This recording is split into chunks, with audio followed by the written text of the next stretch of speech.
자, 우리가 미국에서 운전면허 시험 볼 때요, 유독 신경 쓰는 부분이 있는데요. 여러분 아시다시피 차선을 바꿀 때 고개를 획획 돌리는 겁니다. 그죠? 차선을 바꿀 때 고개를 막 돌리는 거 한국에서 하지 않았지 않습니까?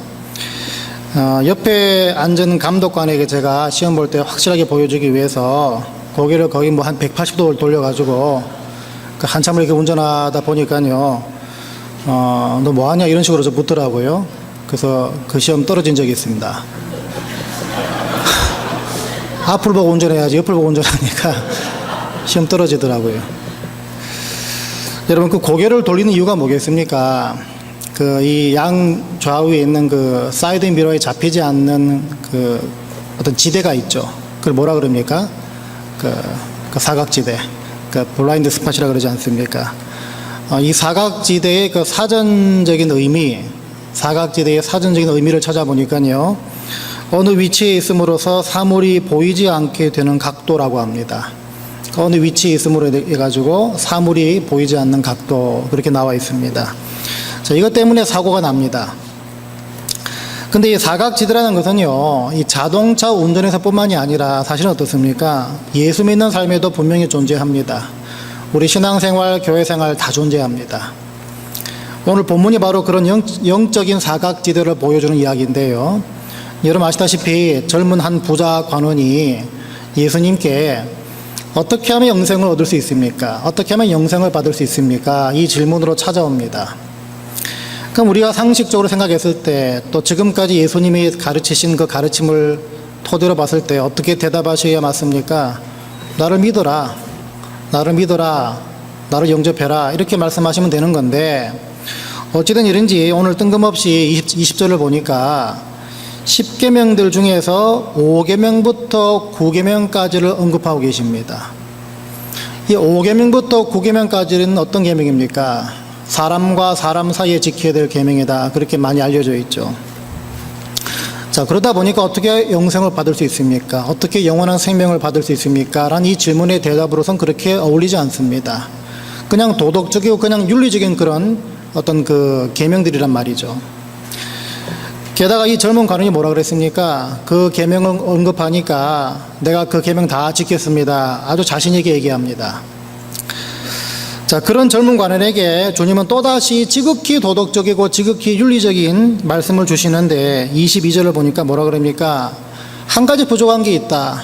내 재산을 가난한 사람들에게 나눠줘라. 그리고 나를 따라오거라. 이렇게 말씀하십니다.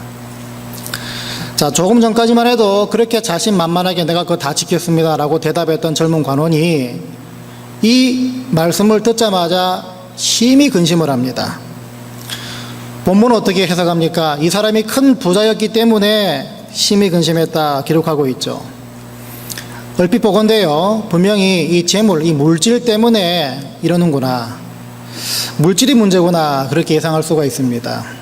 더군다나 예수님이 뒤에서 뭐라 말씀하십니까?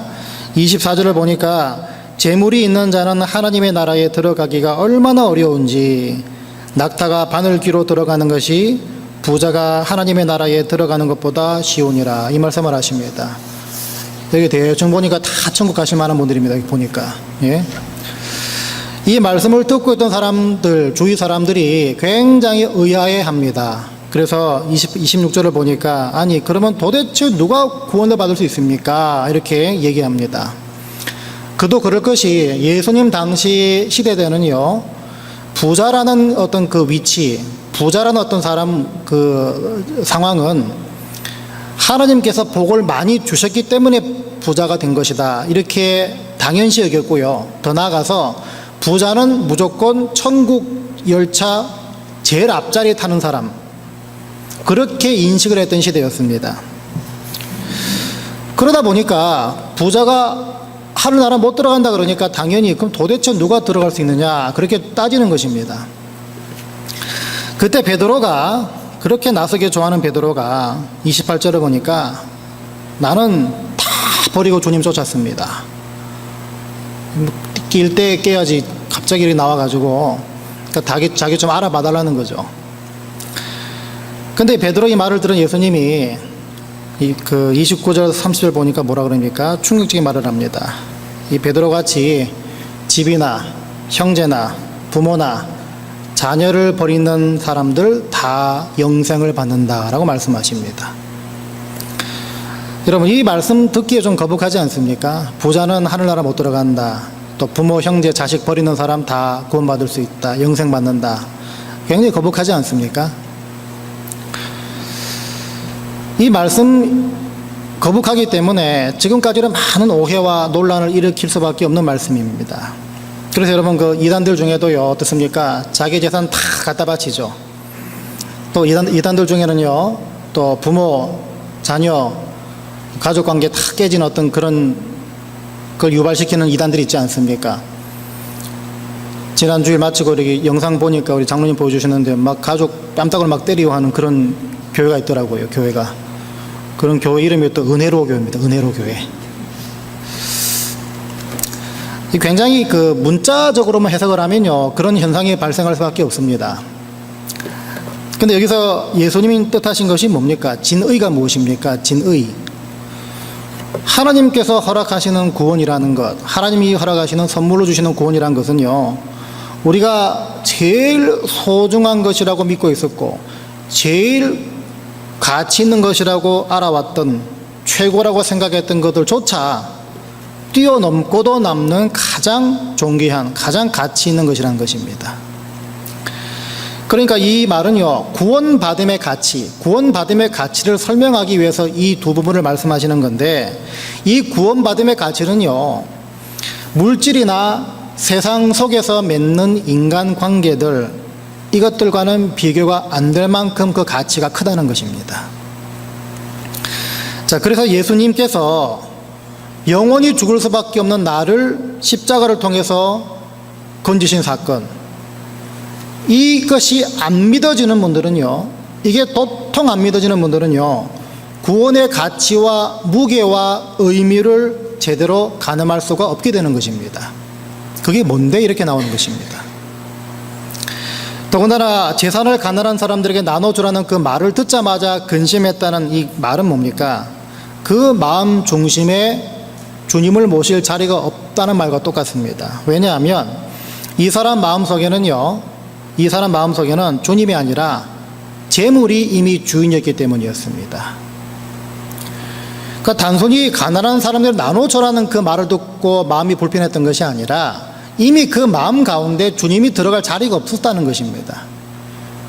재물이 주인이다 보니까, 재물이 자기의 마음 왕좌에 앉아 있다 보니까 그걸 내려놓으라 할 때 마음이 불편했다는 것입니다. 자, 이와는 전혀 다른 상황의 인물이 18장의 뒤에 나오는 19장에 등장하는데, 여러분 잘 아시는 키 작은 누구요? 삭개오죠. 삭개오. 삭개오라는 사람이요, 이 사람이 주님을 인격적으로 만나게 됩니다. 왕따였고 아무도 주목하지 않던, 또 외모에서 자신 없던 이 사람을 주님이 직접 찾아오셔가지고 말씀을 거시는 그 상황을 통해서 이 삭개오가 예수를 인격적으로 만나게 됩니다. 그런데 예수를 인격적으로 그 짧은 상황 가운데 만나서 제일 첫 번째 보였던 반응이 뭐냐 보니까요, 자기의 재산의 절반을 가난한 사람들에게 나눠주겠습니다 공포를 합니다. 그리고 자기가 토색한 일이 있으면, 다시 말해 불법으로 어떤 남의 재산을 취한 일이 있으면 그것을 내가 4배로 갚겠습니다 이렇게 공포를 합니다.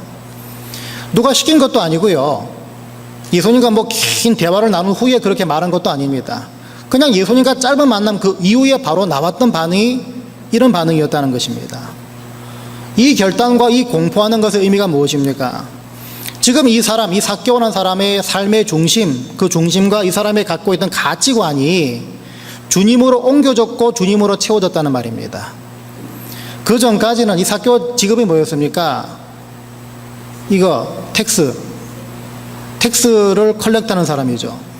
근데 그 당시 텍스를 거두는 사람들은 뭐였습니까? 거의 다가 불법으로 거두지 않아야 될 액수를 또 자기 손에, 자기 주머니 집어넣는 그런 어떤 불법을 행하는 사람들이었죠. 그러니까 어떻게 보면요, 이 속된 말로 돈 맛에 환장한 사람들이었습니다.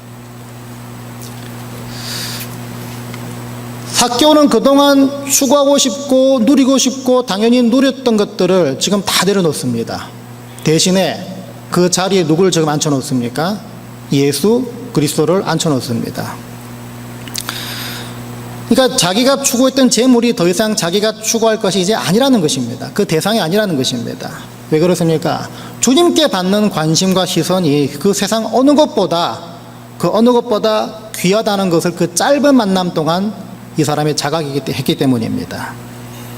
그런데 바로 그때 예수님이 뭐라 말씀하시나 보니까요, 오늘 구원이 이 집에 이르렀다 말씀하십니다.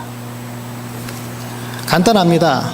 그래서 여러분, 사람이 구원받는다는 것은요, 사람이 영생을 얻게 된다는 것, 이 말은 뭡니까? 그 사람 인생의 주인이 바뀐다는 말과 똑같습니다. 삭개오처럼 그때까지 자기 인생 가운데 가장 귀한 거라고 믿어왔던 것들, 그 재물의 그 자리에다가 주님을 모셔오니까 거기에 구원이 임한 것입니다. 오늘 본문에 등장한 이 부자 관원에게 필요했던 것도 마찬가지입니다. 그 마음 중심에 지금 나에게 말씀하고 계시는 그 주님을 모시고 그 주님으로 채웠어야 됐습니다. 그래서 부자 관원과 이 삭개오를 통해 알 수 있는 것, 금방 우리가 알 수 있는 것은요, 아무리 선한 삶을 살더라도, 아무리 부자 같은 삶을 살더라도 주님께서 주인 되지 못한 삶, 그 삶은 구원받지 못하는 인생이라는 것입니다.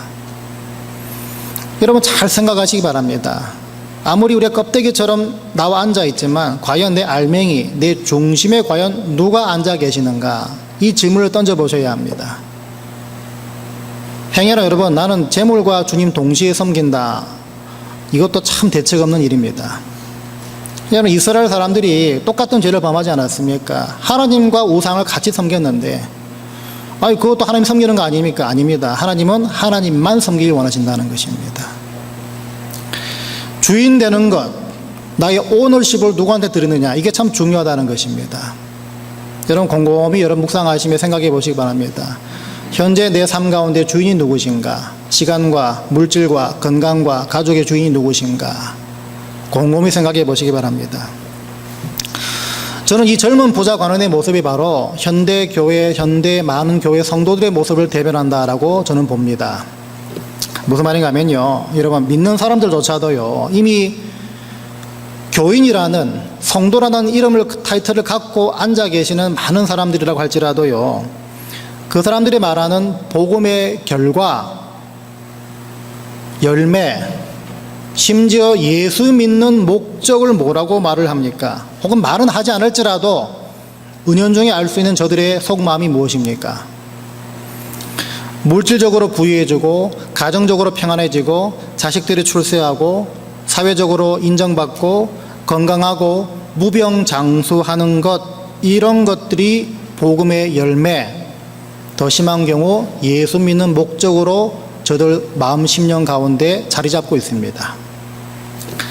한마디로 만사형통이 복음의 열매요, 만사형통이 예수 믿는 이유로 삼고 살고 있다는 것입니다.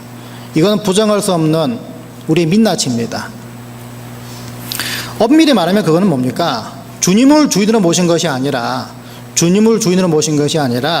내가 이루고 싶은 것을 내 주인으로 모신 것이고, 그로 나를 채운 것입니다. 근데 다른 거 없습니다. 그게 우상숭배입니다. 그러다 보니까 여러분, 한국에 어떤 일이 벌어지는 줄 아십니까? 많이 들어보셨을 겁니다. 그런 만사형통이 복음의 열매요, 예수 믿는 목적과 근본 동기가 되다 보니까요, 만일에 대학 입학을 앞두고 있는 수험생을 둔 가정이 있다. 근데 그 교인 가정의 그 수험생이 그해 대학에 떨어졌다. 그러면 그 가정은, 그 가족들은 교회에 얼굴 들고 못 나갑니다. 무병장수와 만사형통이 인생의 주인 되어버리면요, 여러분 마음 중심이 되어버리면 어떻게 됩니까? 병 걸렸는데 기도해도 낫지 않으면 그 사람 믿음 없는 사람으로 간주됩니다. 교인들이 많은 것이 성공적인 목회고 하나님 쓰시는 교회다라고 치부되기 시작합니다. 그러니까 복음을 들어서 무슨 내용인 줄 알고는 있는데, 그걸 약간 변형시키고 약간 왜곡시켜 가지고요, 그 삶의 중심과 마음 중심과 가치관, 거기에 주님을 주인으로 모시지 않고 내 바램과 만사 형통만을 주인으로 모시기 때문에 벌어지는 현상들이라는 것입니다. 여기서 자유로울 수 있는 사람 아무도 없습니다. 이러다 보니까 복음이라는 복된 소식을 내가 원하고 내가 추구하는 걸 얻어내는 것으로 쉽게 왜곡을 합니다. 쉽게 변질시켜버립니다. 만일에 이런 마인드로 살아감에도 불구하고 아무런 거리낌과 아무런 불편함이 없다면 그건 뭡니까? 거기가 바로 영적 사각지대입니다. 볼 수가 없다는 것입니다. 아무리 해도. 이 부자 관리 역시 율법을 지키면 구원받고 그러지 않았습니까? 그 계명 내가 다 지켰습니다. 그렇게 얘기하지 않았습니까? 더군다나 부자로 사는 것은 하나님으로부터 받은 복이다. 그 결과다. 이게 중심이고 이게 전부였기 때문에, 이게 다였기 때문에 주님 말씀을 들었을 때 자기가 누리고 있는 현재의 것을 쉽게 내려놓지 못하더라는 것입니다. 그래서 근심하며 떠났다 그러지 않습니까? 결국에는요, 여러분들이 가지고 있는, 저와 여러분들이 가지고 있는 구원관, 복음관, 또 복음의 열매, 복의 개념, 또 우리 가정과 우리 교회가 추구하는 것들, 이것을 우리는 날마다 주님 말씀을 통해서 점검하고 확인해야 합니다. 그렇지 않으면요, 썩기 때문입니다. 자꾸 내 중심으로 변질되기 때문입니다. 그 가운데 여러분 찔림이 있다면 고치면 되는 것이고, 불편함이 생긴다면요, 왜 불편한지 끊임없이 묵상하면 되는 것입니다. 그럴 때만이 물론 복 주시고 부유케 하시고 무병장수하게 만드시고 만사 형통케 하시면 좋지만, 그럴 때만이 부유하지 않고 고난 가운데 있을지라도, 출세하지 못하고 또 건강치 못하고 근심이 쌓여있는 일을 만난다 할지라도 여러분들은 여전히 하나님의 자녀요, 여러분들은 여전히 영생의 복을 받게 되는 그 존재라는 것이 그 모든 것을 뛰어넘는 가장 최우선의 감사의 제목이 될 수 있다는 것입니다. 우리가 가지고 있는 영적 사각지대를 이렇게 뜯어 고쳐야 됩니다 라고 말씀을 드리면요, 어떤 분들이 이렇게 말씀하십니다. 이거 목사님 좀 적당히 믿읍시다. 뭐 그렇게 유별나게 믿으십니까? 뭐 예수 믿는 게 밥 먹여줍니까? 그러죠? 그렇게 얘기하실 거죠? 예? 뭐 교회 분위기 되면 갑자기 뭐 아무 생각 없이 아멘 아멘 하시는 분들이 계시는데, 이런 얘기에 아멘 하시면 안 됩니다. 여러분, 예수 믿는 게 뭐 밥도 먹여주기도 하겠지만요, 예수 믿으면 최소한 굶지는 않습니다. 그거면 된 거 아닙니까? 바라기는 여러분, 우리 다 가지고 있습니다. 영적인 사각지대를 다 찾아 점검해서 복음의 열매와 또 믿음의 동기, 또 복의 개념을 여러분 정확하게 하시고 분명하게 하시고 또 새롭게 시작하셔서 늘 주님께 맞춰가게 되시기를 주의 이름으로 부탁을 드립니다. 자, 마지막으로 오늘 알 수 있는 영적인 사각지대가 있는데요, 여러분 통상 우리들이 말하는 야, 저 사람 신앙 좋다, 저 사람 참 믿음 좋다, 하나님 참 쓰시는 사람이다 라는 어떤 그 전형적인 모습이 뭡니까? 어떤 사람들을 볼 때 우리가 저 사람 참 믿음 좋다, 신앙 좋다 이렇게 얘기합니까? 보통 보면요, 뭐 기도 잘하고 예배 꾸준히 잘 드리고 헌금 많이 하고 봉사 잘하는 사람들을 우리가 뭐 신앙 좋다, 믿음 좋다 그렇게 얘기할 수 있습니다.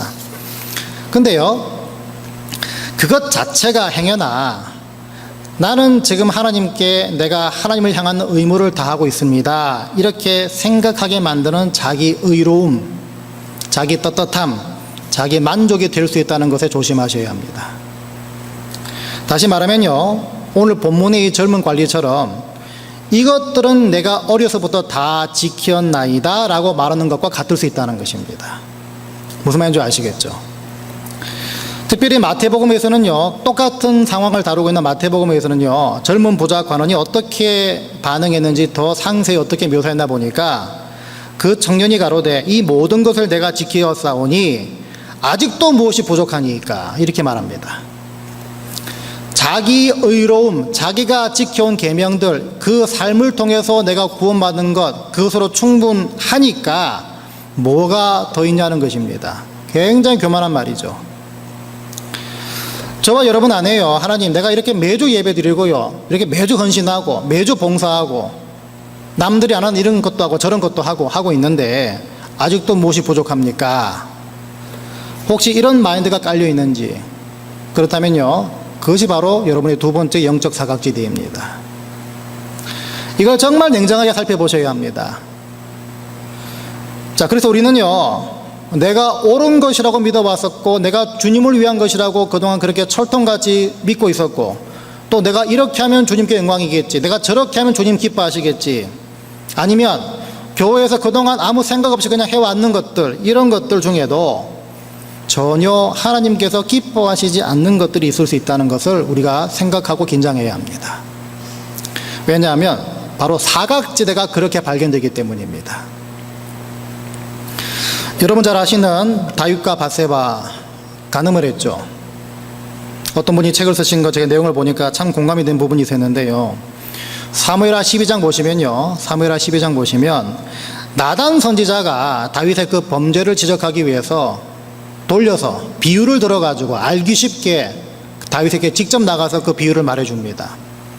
그러니까 정상적인 사람이라면요, 그 비유를 딱 들었을 때 아이고 내 얘기하는구나 이렇게 나와야 되는데, 지금 다윗이 그 얘기를 딱 들었을 때 어떤 반응을 보였나 보니까요, 화를 냅니다. 아니 어떻게 그런 사람이 있을 수가 있느냐.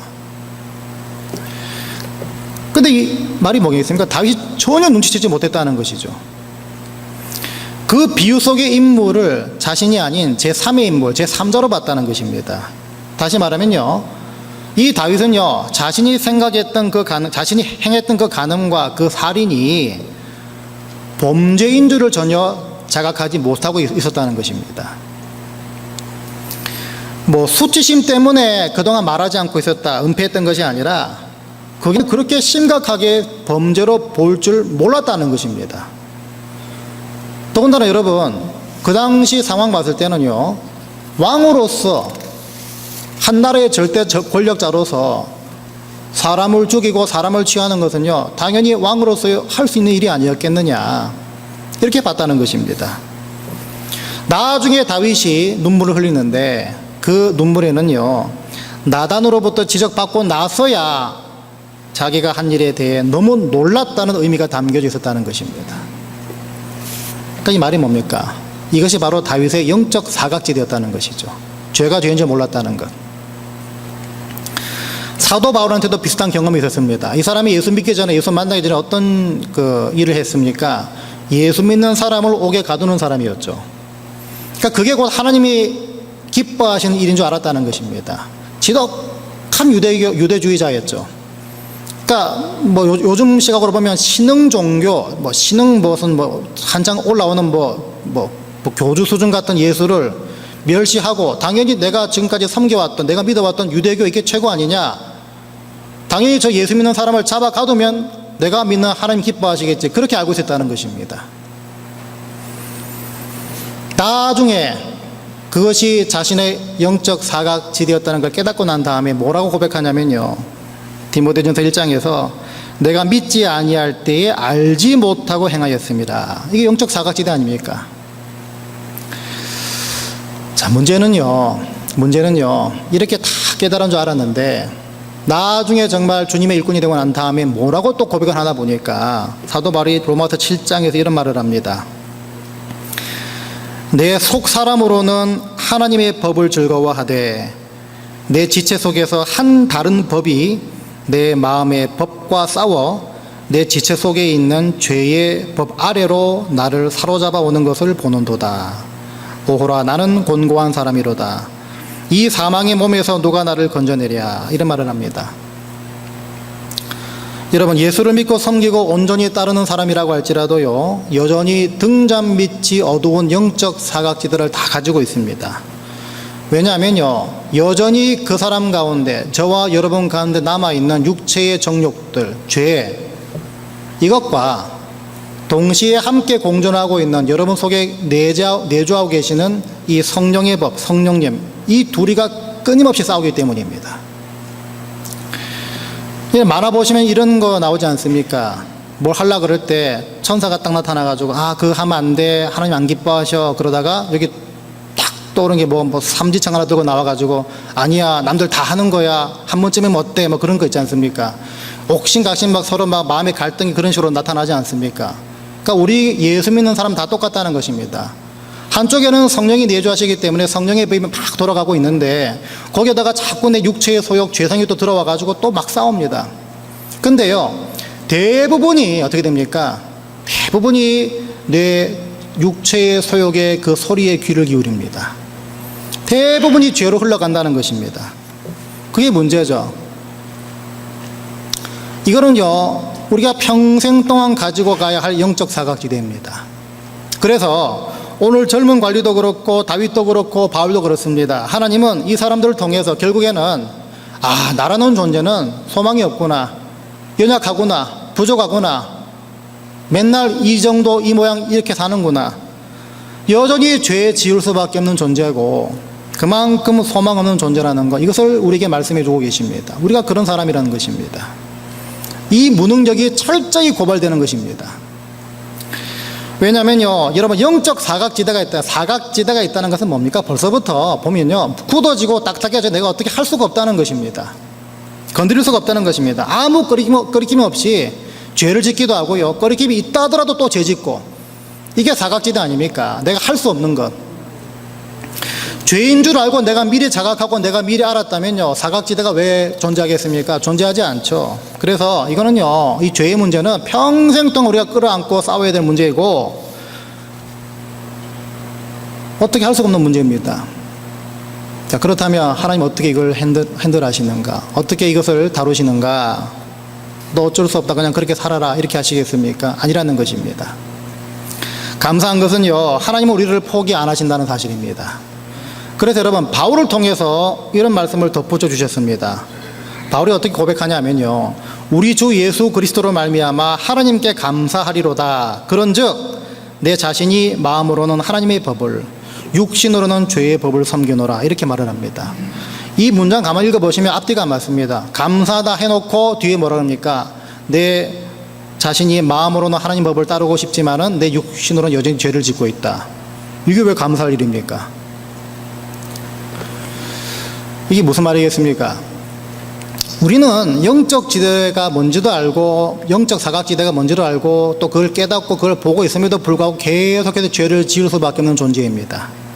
그래서 고백처럼 마음으로는 하나님의 법을 따르고 싶지만 육신으로는 여전히 죄의 법을 섬기는 소망 없는 존재들인데, 하나님은 그런 우리를 그냥 두지 않으시고 우리가 심판받을 자리에 이르지 않도록 늘 간섭하며 늘 이끌어 가신다는 것입니다. 자꾸 얘기하시고 자꾸 미루시고 자꾸 막으시고 자꾸 걸려 넘어지게 하시고 또 때로는 자꾸 달려가게 하시고 자꾸 나를 간섭하시고 개입하셔가지고 우리가 심판의 자리에 이르지 않도록 막아주신다는 것입니다. 그래서 바울은 하나님께 내가 감사합니다. 뒤에 바로 그런 모습을 살고 있지만 미래 감사하다는 것입니다. 오늘 본문에서는요, 그걸 어떤 식으로 예수께서 말씀하시나 보니까 27절을 보니까요, 가라사대 무릇 사람의 할 수 없는 것을 하나님은 하실 수 있느니라. 그러니까 바울이 아까 그 말은 그것이 이 뜻입니다. 이 뜻이 또 바울의 그 뜻이란 것이에요. 우리가 어쩔 수 없이 죄 짓고 그냥 놔두면 심판의 자리에 나갈 수밖에 없지만, 그런 사각지대 둘러싸여 살고 있지만 하나님은 그냥 놔두지 않으신다는 것입니다. 우리는 할 수 없지만 하나님이 우리를 그렇게 하지 않도록 막으시고 심판의 자리까지 끌고 가지 않으신다는 것입니다. 그래서 감사하다는 것입니다. 해결할 수 없는 죄 문제 때문에 속절없이 심판의 자리까지 내달리고 있고요, 사람이 그 문제를 어떻게 할 수가 없지만 하나님은 그 문제를 해결하실 수 있습니다. 그래서 기억합시다. 우리가 고개를 막 돌려가지고 영적 사각지대를 대비할 수는 있겠지만, 피하려고 노력할 수 있겠지만요, 그래도 우리가 어떻게 할 수 없는 영적 사각지대는 새로운 시험으로 늘 다가옵니다. 새로운 유혹으로 다가오게 되어 있습니다. 그런데 우리가 어떻게 할 수 없는 그 영적 사각지대는 결국 하나님께서 책임져 주실 부분이라는 것입니다. 그래서 이게 바로 예수 믿는 사람들이 세상 사람들과 별 다를 바 없는 것처럼 보인다고 할지라도 결국에는 궁극적으로 누리고 궁극적으로 받게 될 은혜고 영생과 구원이라는 것입니다. 목사님 예수 믿는 거 이렇게 복잡하게 믿을 필요 있습니까? 그냥 죽을 때 돼가지고 예수 믿습니다 하고 죽으면 되는 거 아닙니까? 참 대책 없는 말 하시는 분이 계실 수 있습니다. 여러분, 젊을 때는요, 취업 걱정, 결혼 걱정합니다. 결혼하고 나서는 자식 걱정하고 또 장래 걱정하고, 나이가 들어서는요 또 건강 걱정하지 않습니까? 근데 여러분, 최종적으로 우리가 달려가는 어떤 그 도착점은 뭐겠습니까? 삶과 죽음의 문제입니다. 더 나가면요, 영생과 영원한 파멸, 영원한 죽음, 이 두 가지 문제에 봉착하게 되어 있습니다. 이거는요, 그때 가서 생각할 문제가 될 수가 없는 것이요. 여러분, 만일에 내가 좀 결단하고 내가 지금 믿는다 해가지고 해결되었다면요, 벌써 다 해결되었죠. 근데 이건 계속해서 끊임없이 생기는 문제 아닙니까? 오늘 믿어졌다가 내일 또 안 믿어지고 자꾸 돌아가는 거 아닙니까? 지금부터 확실하게 훈련받지 않고 자꾸 반복하지 않으면요, 참 죄송하지만 죽을 때 그 다 해결될 것 같습니까? 안 됩니다. 바라기는요, 하나님과 매일매일 일상 속에서 대화 나누시고 교제 나누시고 특별히 말씀을 통해서 지금 나에게 향한 하나님의 계획과 뜻이 무엇인지를 여러분 이것을 알아가며 주님과 동행하시길 바랍니다. 이런 하나님을 경험하기 위해서 안테나를 높이 세우시고 예배 자리를 사모하시고 이 자리를 사모하시고 주신 말씀을 허투루 듣지 마시고 늘 가슴 속에 품고 있다가 삶 속에서 접촉점과 적용점으로 찾게 되시길 바랍니다. 오늘 살펴본 거 두 가지인데 정리합니다. 여러분의 복음관, 여러분의 구원관, 여러분의 예수 믿는 동기, 복음의 어떤 열매, 복음의 정의, 이것 자체가 영적 사각지대가 될 수 있다는 것입니다. 그래서 이런 말씀을 통해서 매번 검증하시고 확인하시길 바랍니다. 더 나아가서 오늘 본문의 관원처럼 하나님, 내가 이만큼 하고 있는데 내가 무엇이 부족합니까? 이렇게 생각하도록 만드는 여러분들의 습관, 여러분들의 편견, 무뎌짐, 익숙함들을 다 찾아보시기 바랍니다. 그게 영적 사각지대이기 때문입니다. 자, 이름에도 불구하고 우리는 여전히 죄 짓습니다. 하지만 그런 나를 꾸짖지 않으시고 그래도 구원의 자리로 기필코 끌고 가시는, 간섭하시고 개입하시는 그 주님을 여러분 매일 찾으시길 바랍니다. 그래야만 착각에 빠지지 않기 때문입니다. 이번 주간뿐만 아니라 우리가 주님 만나보는 그날까지 이 두 가지 방법으로 영적 사각지대를 찾으셔서 여러분 본인이 늘 개혁되어지고 늘 새로워지고 늘 주의 말씀으로 빚어지는 삶을 살게 되시기를 주의 이름으로 간절히 축원드립니다.